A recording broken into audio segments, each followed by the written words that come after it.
power of Memento Mori. How to overcome fear through ancient Stoic wisdom. Fear is one of the most paralyzing human emotions. It shrinks our potential, clouds our judgment, and traps us in hesitation. But what if the very thing we fear most, death, could become the key to unlocking our boldest, most liberated life? This is the radical wisdom of Memento Mori.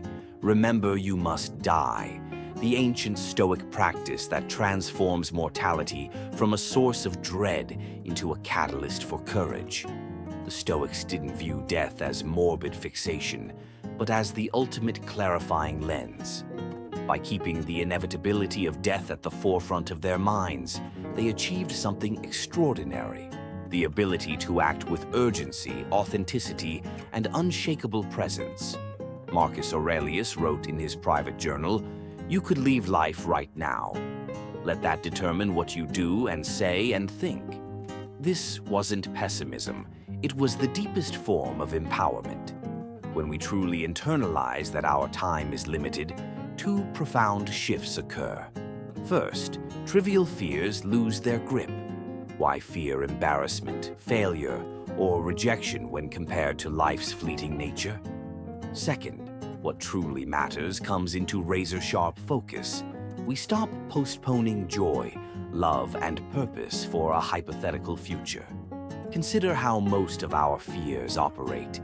We fear starting a business because we might fail.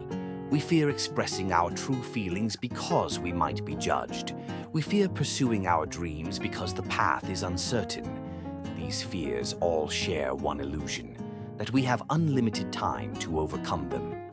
Memento Mori shatters this illusion. The Roman Stoics would have servants whisper, "Look behind you, remember you're mortal," during victory parades to prevent arrogance. We need the opposite reminder today, to prevent hesitation.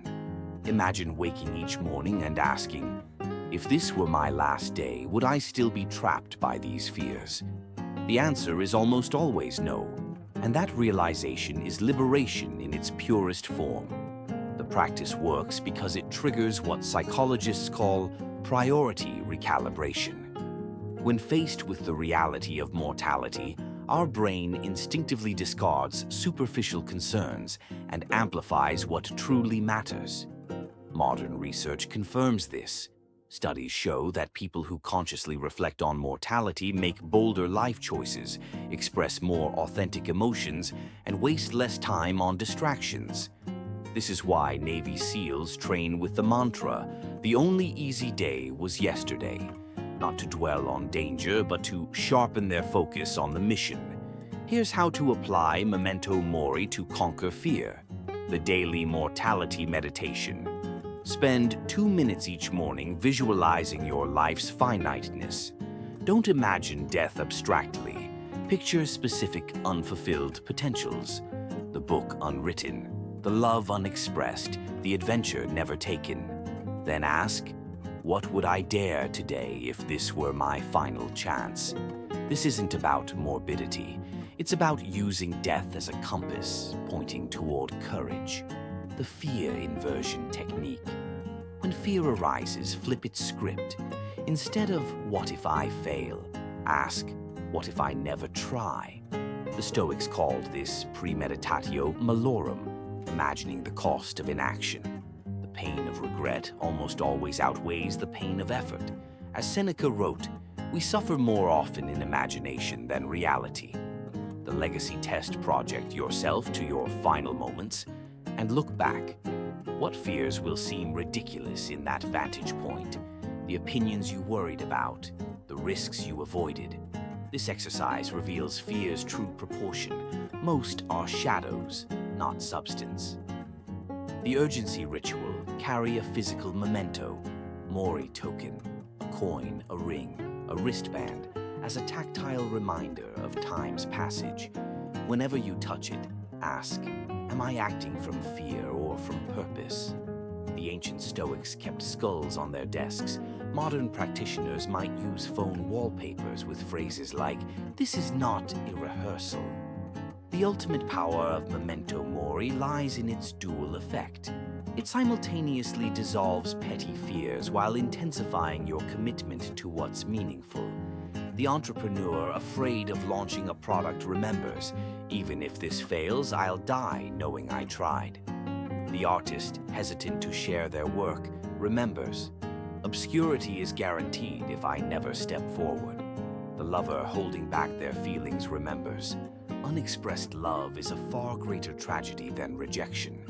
This practice doesn't just reduce fear, it transmutes it into fuel. The energy you once spent worrying becomes energy for living.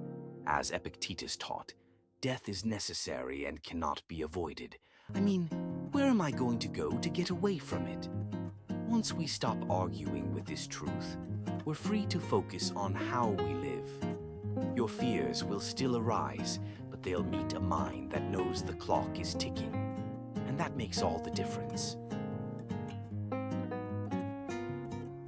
The Stoics weren't suggesting we dwell on death obsessively, but that we use it as a whetstone to sharpen our priorities. Try this for 1 week. Let every hesitation be met with the question, will this matter when I'm gone?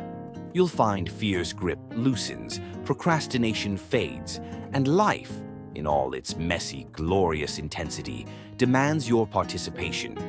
As Marcus Aurelius wrote, it's not death that a man should fear, but never beginning to live. Memento Mori is the reminder we need to start living today. Not someday, not when we're ready, but now while breath and chance remain.